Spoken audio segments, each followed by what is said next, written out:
Bonjour, bonjour, je m'appelle Fanny Anthony, je suis autrice et lectrice d'imaginaire.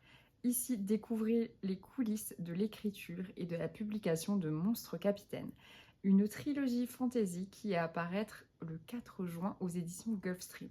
Au programme, dragons, piraterie, quête pour des héros qui essayent désespérément de trouver leur place dans un monde qui est aux antipodes des valeurs qu'ils essayent de porter.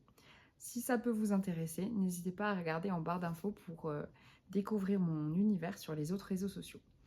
Mais aujourd'hui, on parle d'une étape. Et quelle étape? Je suis bien contente que cette étape soit derrière moi. Il s'agit de l'étape des corrections éditoriales. Je vais ici essayer de mêler à la fois les corrections éditoriales, mais aussi comment gérer les retours de bêta lecture, puisqu'il y a pas mal de choses en commun, je trouve. Et en tout cas, ce sont deux étapes qui, à mon avis, sont essentielles pour bonifier et porter au max son roman. C'est parti.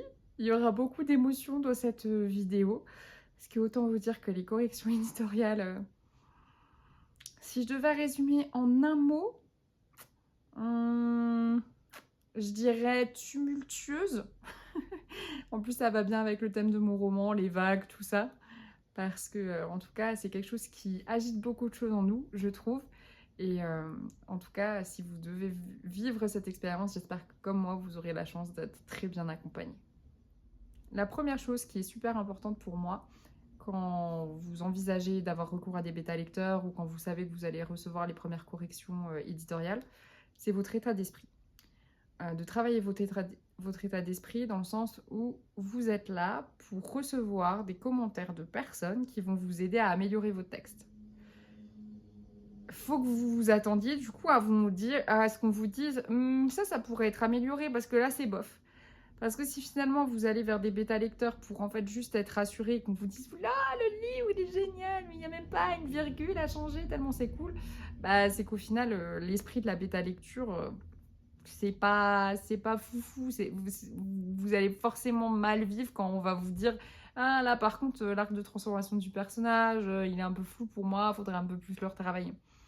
Et pareil pour les corrections éditoriales, si vous vous dites j'en peux plus en fait, je l'ai déjà corrigé 25 fois ce roman, j'espère juste qu'il va me faire 2-3 changements et c'est tout et j'ai plus envie de le pousser plus loin, bah non. Parce que là, en fait, vous allez avoir un regard d'un professionnel qui a l'habitude de publier des livres, qui sait comment pousser des romans encore plus loin au niveau des personnages, au niveau de la trame narrative. Il sait aussi un peu ce qui peut plus plaire au lecteur. Il va peut-être voir des défauts de jeunes auteurs dont vous n'avez même pas encore conscience. Donc pour moi, c'est super important d'y aller en étant ouvert et en même temps en ayant la distance avec votre livre. Moi, ce qui m'a beaucoup aidé, c'est que j'étais déjà bien avancée dans le tome 2, voire au début du tome 3, quand on m'a dit oui pour le tome 1. Ce qui fait que déjà, même moi, quand je l'ai relu, je me suis dit, oh là, ça va pas, ça va pas.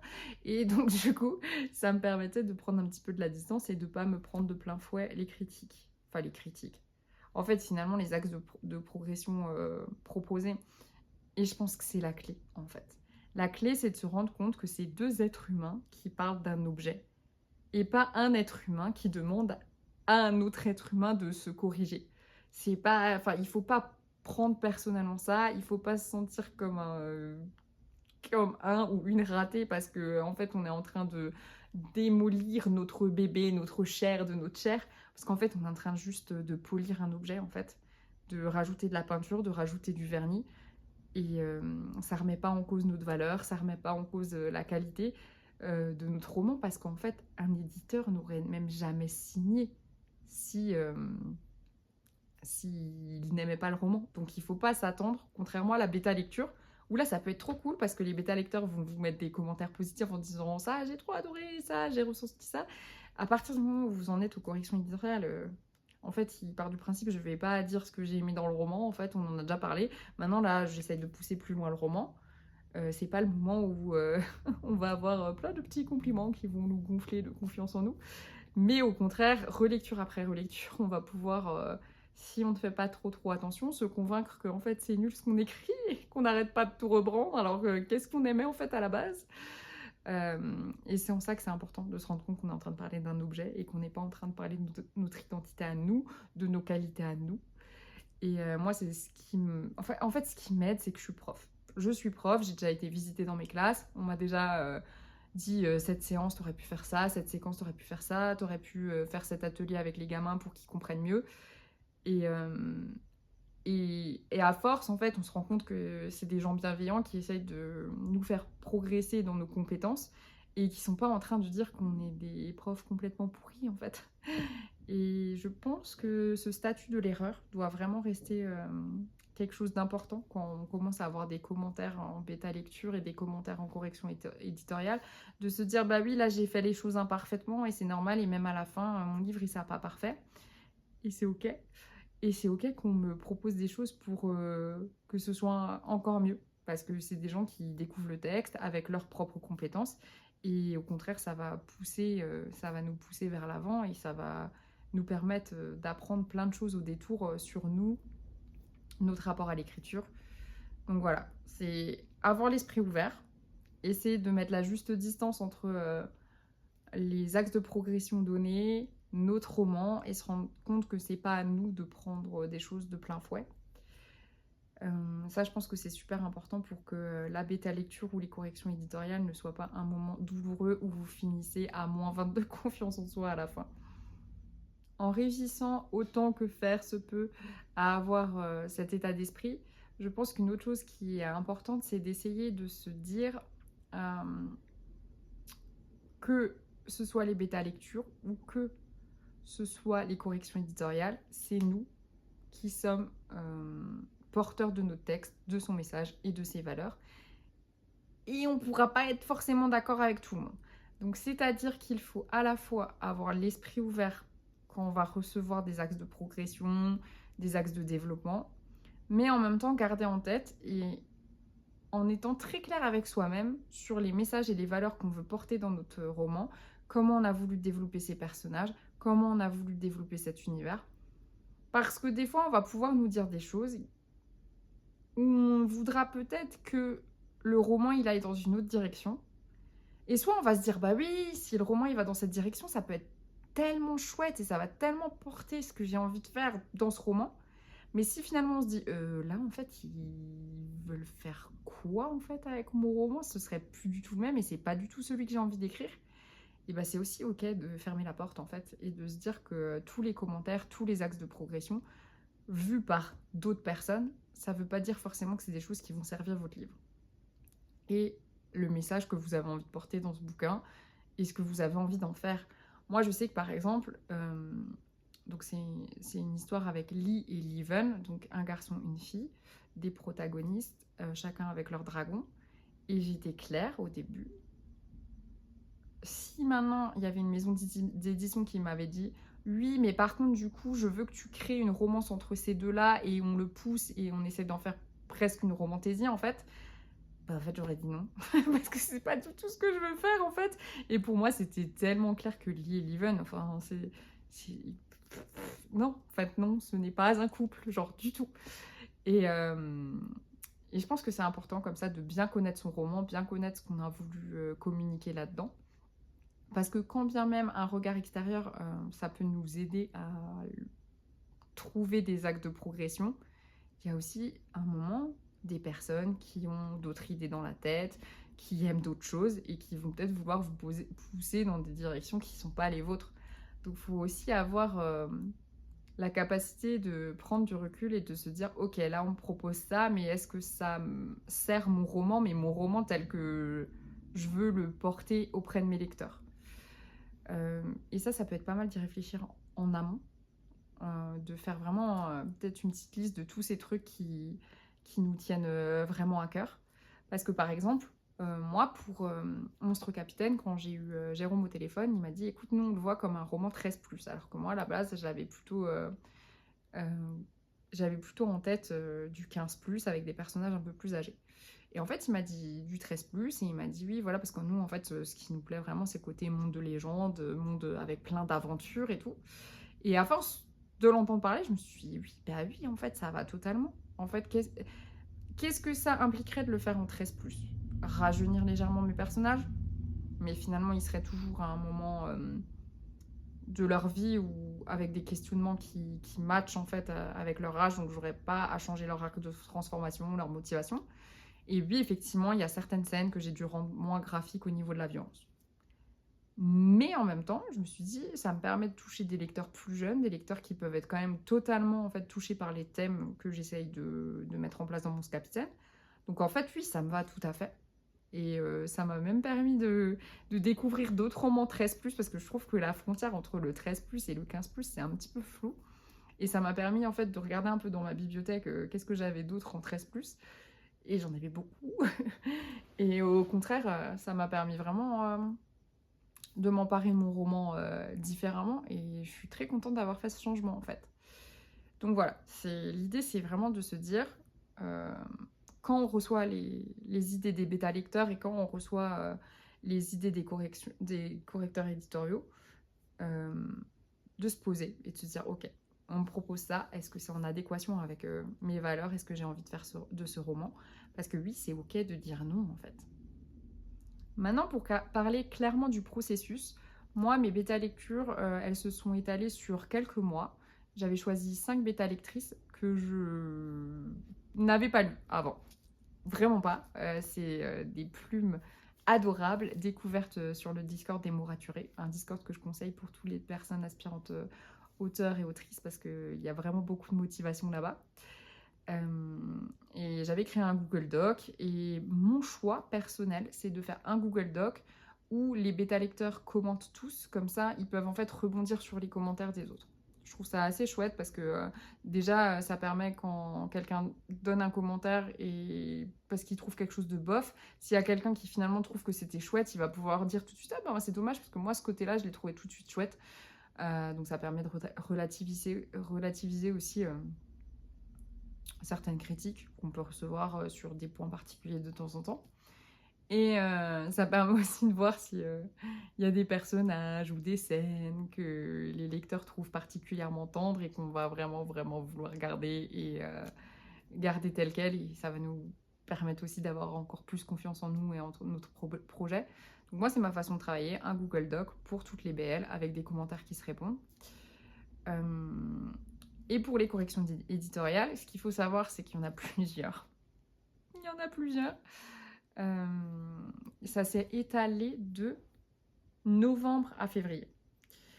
Il y a eu du coup mon éditrice Camille qui a travaillé sur le texte et qui m'envoyait partie par partie avec des commentaires. Je pouvais accepter, je pouvais retravailler.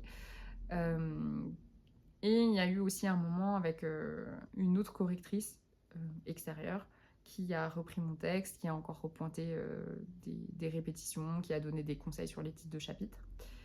Et ce que j'essayais de faire au fur et à mesure, c'est de voir un peu quels étaient les thèmes généraux vers lesquels mes corrections éditoriales étaient poussées, que ce soit par exemple le fait de devoir avoir en tête que c'était un roman qui passait pour un roman 13+, le fait de devoir réécrire la fin parce qu'on m'avait raccourci le tome 1 pour que ça corresponde à un certain nombre de signes pour du 13+, et que du coup cette fin de tome 1, il y allait avoir l'ancienne fin du tome 1 allait être le début du tome 2, donc finalement comment j'allais créer du lien entre tout ça, j'ai pu proposer un épilogue supplémentaire. J'ai eu pas mal de choses aussi sur la clarification, et ça je trouvais ça super intéressant parce que quand on réécrit son projet, surtout en fantasy, on connaît notre monde sur le bout des doigts. Tout est clair dans notre tête et limpide, on connaît les règles, les causes, les conséquences. Et des fois, justement, elle pouvait souligner, mon éditrice, qu'il y avait des choses qui n'étaient pas claires. Et là, je pense que vraiment, c'est des conseils qu'il faut accepter directement. Genre, pas se dire mais je comprends pas, j'ai écrit ça, il y a genre 4 paragraphes. Oui, mais des fois, il faut penser à la surcharge cognitive du lecteur qui va pas retenir 100% des informations que vous avez distillées à plusieurs endroits. Et il faut vraiment voir en termes général, qu'est-ce qui est compréhensible par le lecteur. Et si à un moment, une éditrice qui a beaucoup l'habitude de lire, qui en plus est déjà en train de lire votre livre une fois, 2 fois, 3 fois, vous dites... si elle vous dit ça, c'est pas clair, c'est que ça, c'est pas clair. Faut pas chercher à réfléchir. Et ça m'a vraiment aidé et ça m'aide beaucoup dans la rédaction du tome 2. Parce que je commence à un peu réfléchir à comment, en fait, d'orloter la mémoire du lecteur pour donner les informations au bon moment pour que ce soit le plus clair possible. Et en ça, c'était chouette, parce que ce n'était pas simplifier mon roman, mais c'était encore m'assurer davantage que le message allait passer. Et même si je sais, il y a 45 000 interprétations possibles. Et je ne vais pas pouvoir contrôler la façon dont chaque lecteur va lire mon livre.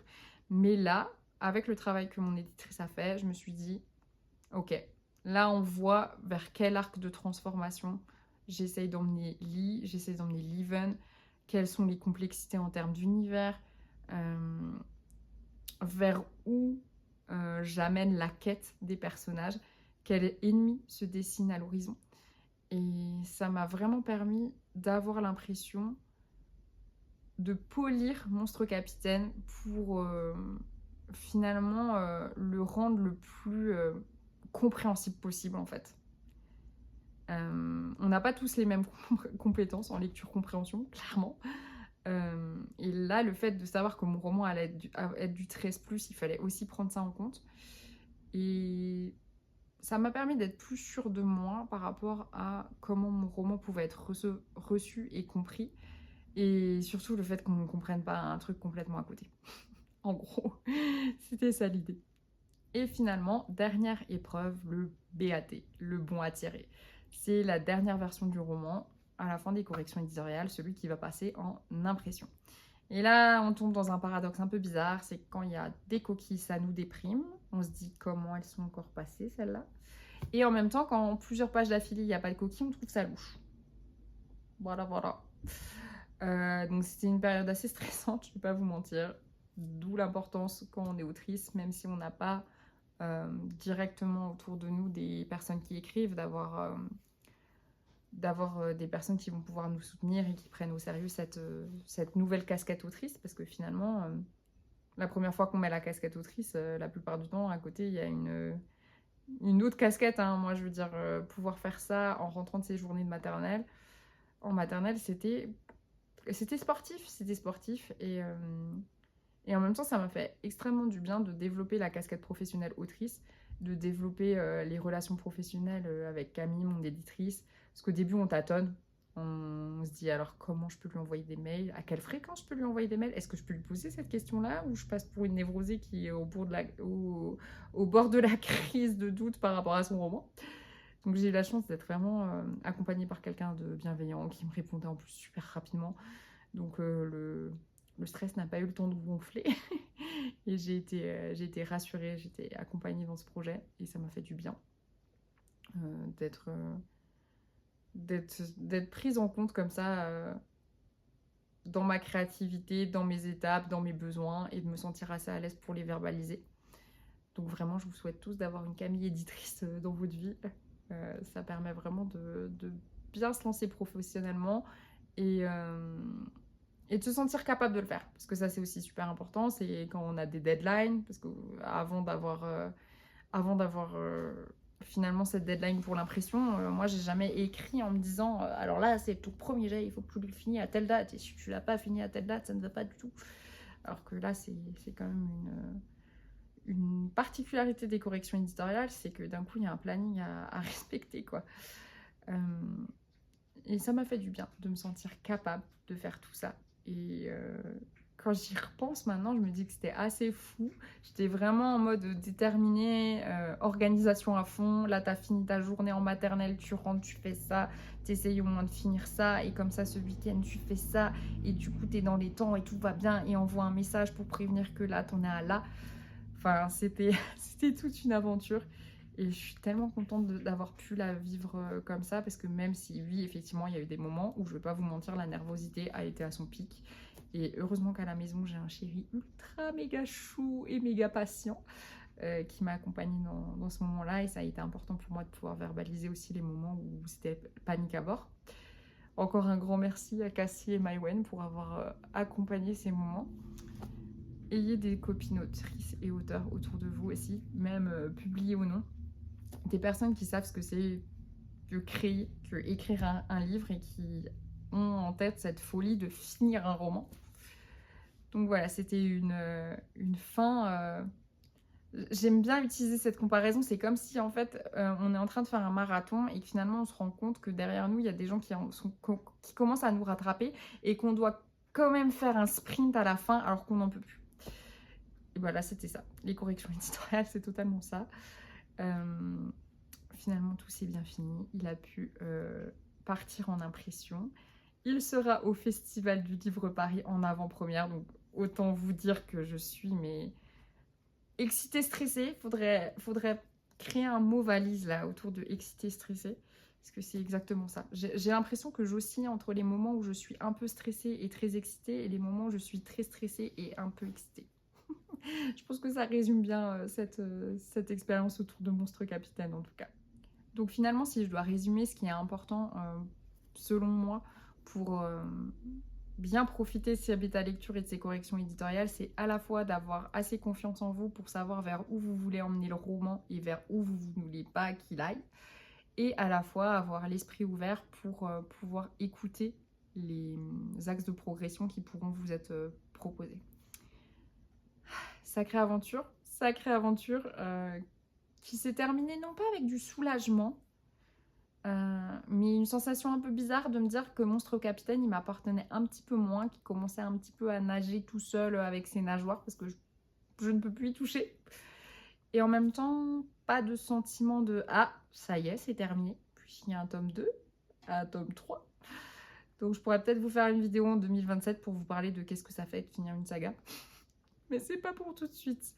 En tout cas, si vous avez aimé ce contenu, n'oubliez pas de liker, de partager, de commenter. La prochaine vidéo parlera de mon rapport en tant qu'autrice avec les réseaux sociaux. Si de votre côté, vous avez des thèmes ou des idées, des choses que vous voulez me voir sur cette chaîne, n'hésitez pas en commentaire. Et il ne me reste qu'à vous dire à bientôt pour une nouvelle vidéo.